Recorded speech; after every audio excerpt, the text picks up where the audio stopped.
bonsoir. Vous êtes en direct de Mondial TV Afrique Nouvelle, le journal avec Karasoudi. Sommaire, le président du MDS, M. Madi Gassama, en tournée politique au Sénégal. La tournée des opposants congolais à l'île de Gorée continue à faire tourner la tête au président du Congo, Joseph Kabila. La visite du numéro 2 de l'ANC et du gouvernement sud-africain en Iran. Le forum économique et social du GIFA reporté au mois de mai 2016.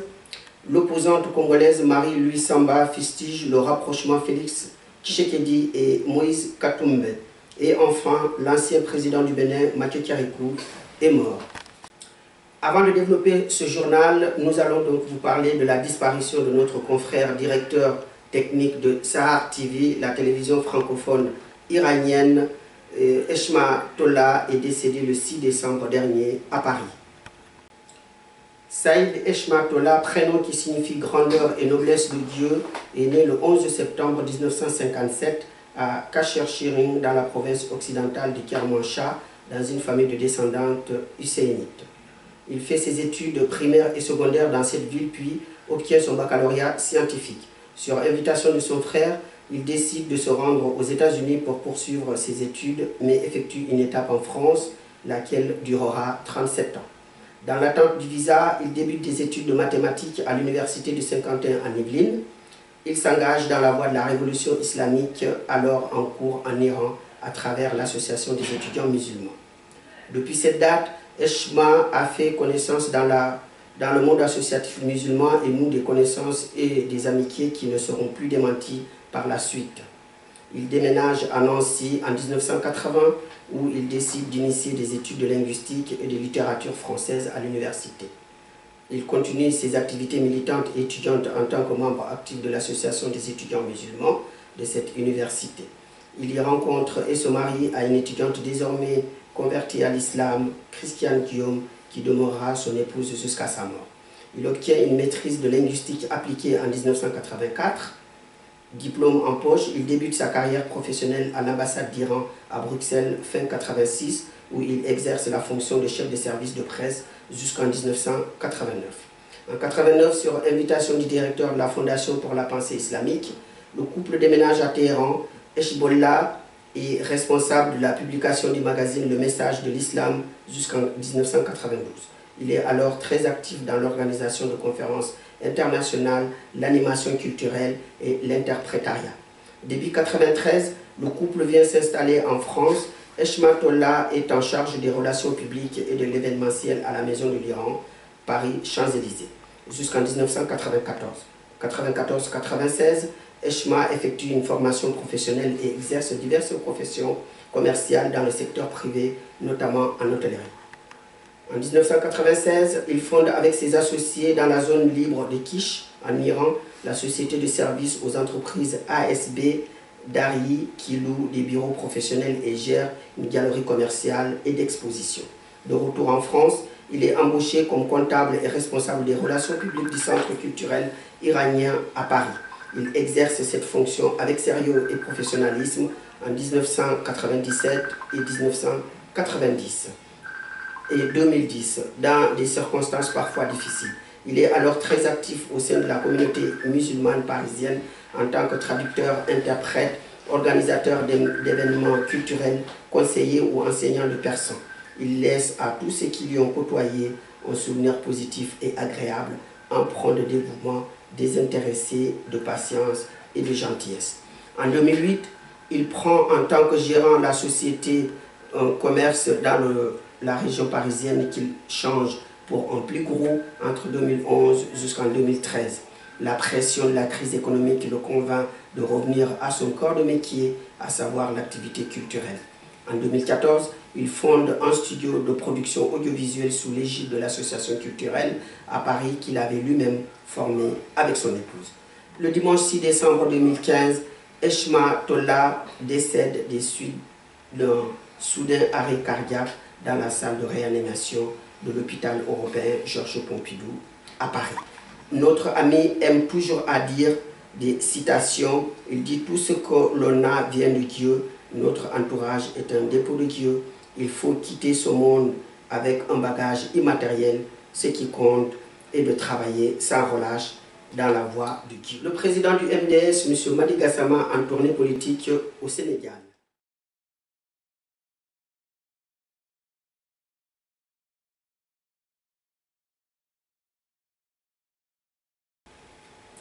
Le président du MDS, M. Madi Gassama, effectue en ce moment une tournée politique au Sénégal.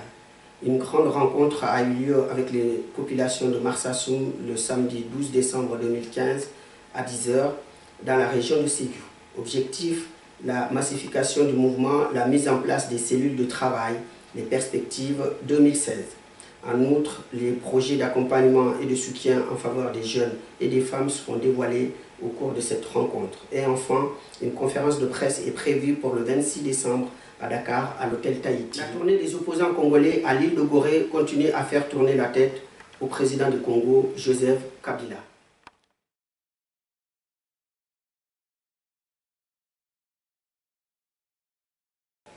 La tournée des opposants congolais à l'île de Gorée continue à faire tourner la tête au président du Congo, Joseph Kabila.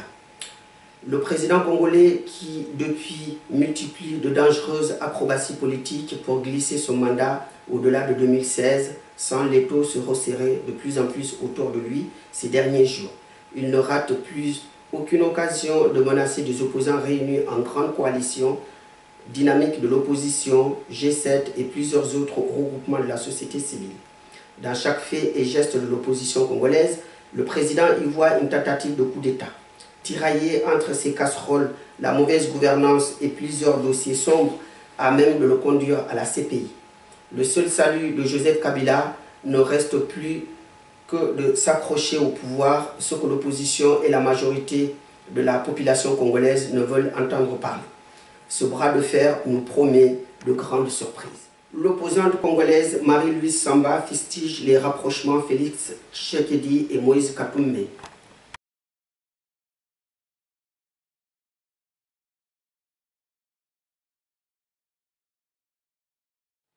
Sur sa page Facebook, Marie-Louise Samba, opposante au régime de Joseph Kabila, a publié une tribune critiquant Félix Tshisekedi de s'être rapproché du milliardaire katangais Moïse Katumbi, à qui l'on prête l'intention de chercher à prendre la place de Joseph Kabila lors des présidentielles 2016 qui se profilent en RDC.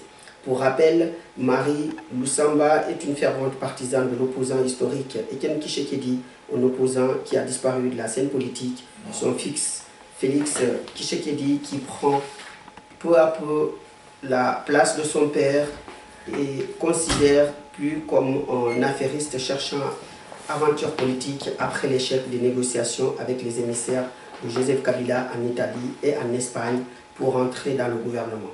Félix Tshisekedi, qui se fait encore parler de lui en s'affichant avec l'ancien homme fort du Katanga, Moïse Katumbi, ce que certains pensent être encore une trahison de plus à la cause qu'a toujours défendu son père. Ceci à cause des origines douteuses de Moïse Katumbi, marié avec une Tutsi roi. La visite du numéro 2 de l'ANC et du gouvernement sud-africain en Iran, le forum économique et social du GIFA reporté au mois de mai 2016. La visite du numéro 2 de l'ANC et du gouvernement sud-africain en visite en Iran.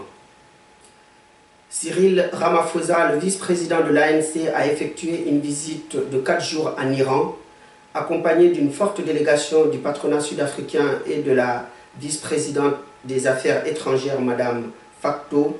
Le numéro 2 du gouvernement et de l'ANC, Cyril Ramaphosa, a entamé une visite de coopération à Téhéran. Si les deux pays développent déjà une coopération diplomatique, l'Iran et l'Afrique du Sud souhaitent maintenant renforcer leurs relations économiques. Deux puissances régionales, observateurs pour l'Iran et membres pour l'Afrique du Sud de l'Alliance de la BRIC, Brésil, Russie, Inde, Chine et Afrique du Sud, de l'OSS, Organisation de la coopération de Shanghai, l'Iran et l'Afrique du Sud ont toujours gardé des liens forts. Le président du Parlement iranien avait déjà effectué une visite officielle de 4 jours en Afrique, notamment au Congo-Brazzaville et en Afrique du Sud, pour tisser des mêmes liens avec l'Afrique. Par ailleurs, une forte communauté iranienne vit actuellement en Afrique du Sud et bien intégrée dans la vie économique et sociale de ce pays. Le Forum économique et social du JIFA reporté au mois de mai 2016. Compte tenu des attentats tragiques qui se sont déroulés à Paris, le groupement international des femmes actives, le JIFA, a reporté son forum économique et social prévu à Bercy le 25 novembre 2015 au mois de mai 2016. Néanmoins, une grande conférence de presse a eu lieu le vendredi 20 novembre 2015 de 9h à 11h30 à l'hôtel Marignane sur les Champs-Élysées pour expliquer à la fois les raisons de ce report et les projets 2016 du réseau. Une forte délégation de 15 femmes venues de la République démocratique du Congo, conduite par la charismatique Gisèle Catal, est déjà arrivée à Paris pour prendre part à ce forum.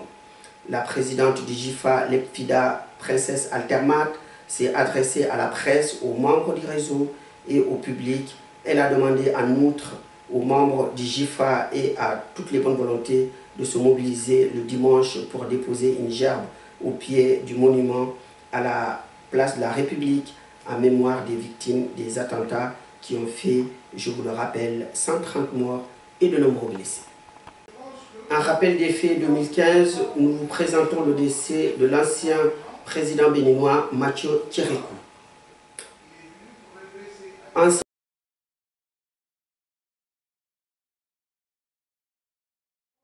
rappel des faits 2015, nous vous présentons le décès de l'ancien président béninois Mathieu Kérékou.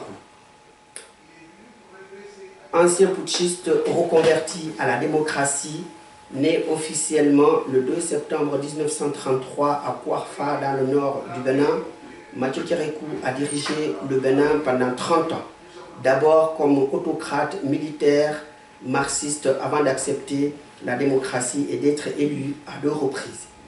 Ancien enfant de troupe, formé dans l'armée française, Kérékou devient aide-de-camp du premier président du Dahomey, Hubert Manga. Il prend le pouvoir en 1972 par un putsch et installe un régime marxiste-léniniste, proclame la République populaire du Bénin en 1975.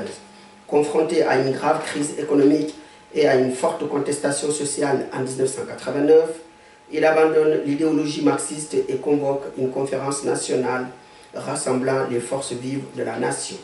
Nicéphore Soglo, haut fonctionnaire à la Banque mondiale, est nommé Premier ministre. Ce dernier remporte la présidentielle de 1991. Kérékou revient au pouvoir en 1996 avec le ralliement de la quasi-totalité de la classe politique béninoise et réélu en 2001. Celui que la presse béninoise appelle affectueusement le caméléon, en raison de ses volte-face politiques, a été enterré dans son village natal de Kouarfa, au nord du Bénin. Madame, Monsieur, avant d'arriver à la fin de ce journal, donc nous avons le plaisir de vous présenter ce livre de Michel Innocent Peya, dont le titre « Entre le bon sens et l'alternance absolue », et dont le sous-titre est « L'Afrique à la croisée des chemins », et un livre vraiment complet, dont le contenu est très riche, que vous pouvez lire, donc un livre à consonance à la fois politique, économique et sociale. Et donc je vous conseille de le lire, je vous le recommande ce livre, donc c'est notre livre de cœur pour ce mois-ci. Et également donc je souhaite vous présenter donc ce produit qui est un beurre de karité naturel qui nous est venu directement d'Afrique, que vous pouvez aussi acheter. Et puis le beurre de karité a plusieurs vertus, donc vous pouvez l'utiliser à la fois pour le corps mais également pour les cheveux.